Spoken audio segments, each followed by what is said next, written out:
Merhaba, EcoTalks'a hoş geldiniz. Bugün yangın anında yapılması gereken altın kuralları ve hayatta kalma yöntemlerini ele alacağız. Bu konuda bize rehberlik edecek çok değerli bir konuğumuz var. İzmir Ekonomi Üniversitesi İş Sağlığı Güvenliği Programı öğretim görevlisi Doktor Serkan Bolat. Hoş geldiniz hocam. Hoş bulduk. Hocam yakın zaman önce biliyorsunuz Bolu Kartalkaya'da bir yangın faciasıyla sarsıldık. Bu yangında birçok vatandaşımızı yitirdik. Bu bize acı bir tecrübe oldu. Aynı zamanda acil durumlar öncesi alınması gereken tedbirlerin önemini ve insanların böylesine acil durumlarda yapması gerekenlerin kıymetini bize bir kez daha göstermiş oldu. Biz de bu düşüncelerden yola çıkarak insanların bilgilenmesi adına birkaç soru hazırladık. Müsaadenizle başlayalım. Tabii ki.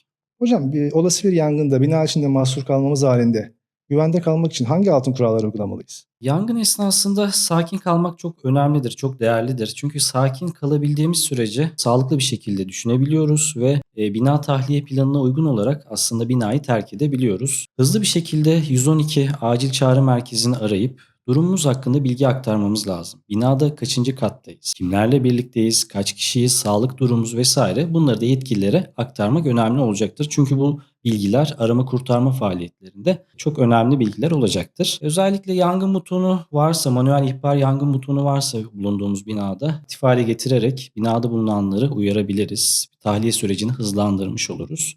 Yangın merdivenine erişme ihtimalimiz varsa da hızlı bir şekilde yangın merdiveni kullanarak binayı tahliye etmemiz gerekir.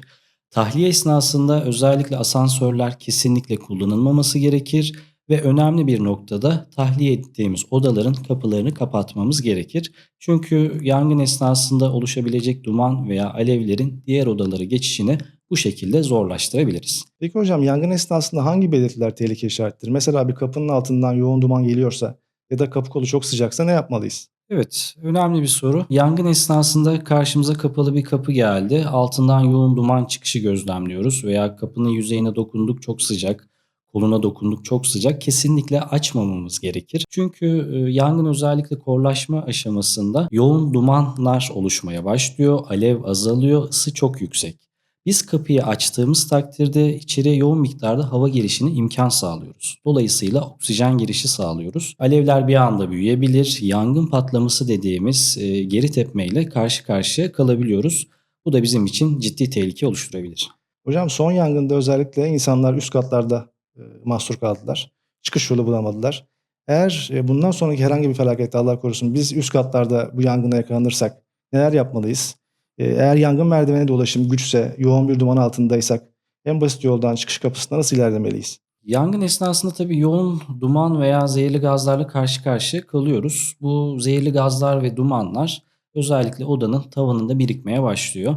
O yüzden hareket ederken zemine yakın halde hareket etmemiz bizim için daha sağlıklı olacaktır. Özellikle ağzımızı ve burnumuzu ıslak havlu ve bezlerle kapatabiliriz. Bu zehirli gazlardan en az şekilde etkilenelim diye. Emekleyerek veya sürünerek hareket edebiliriz. Yine zehirli gazlardan en az etkilenelim diye. Çıkış yollarını gözlemleyebiliriz. Baktık buna imkan yok. O zaman kendimize güvenli bir alan yaratmamız gerekiyor. Bulunduğumuz odanın kapısını kapatabilir. Kapının altından olabilecek sızıntıları engellemek adına yine ıslak havlu ve bezlerle kapatabiliriz. Bazı durumlarda kaçış esnasında özellikle kıyafetlerimizin bir parçası tutuşabilir. Burada panikle daha da koşabiliyoruz sönsün diye ama bu yanlış bir davranıştır. Çünkü koştuğumuz takdirde havayla olan temasını arttırabiliyoruz. Dolayısıyla da yangını daha da aslında körüklemiş oluyoruz. En mantıklı hareket yere yatıp yuvarlanmak. Havayla olan temasını kesmeye çalışıyoruz. Bulunduğumuz bu güvenli alanlarda bazen pencereyi açmak veya camı kırmak da tehlikeli olabiliyor yardım isterken.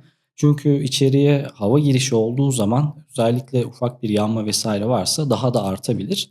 Buna da dikkat etmekte fayda var. Yanımızda bulunan eğer bir fener vesaire varsa dikkat çekmek adına bunları kullanabiliriz.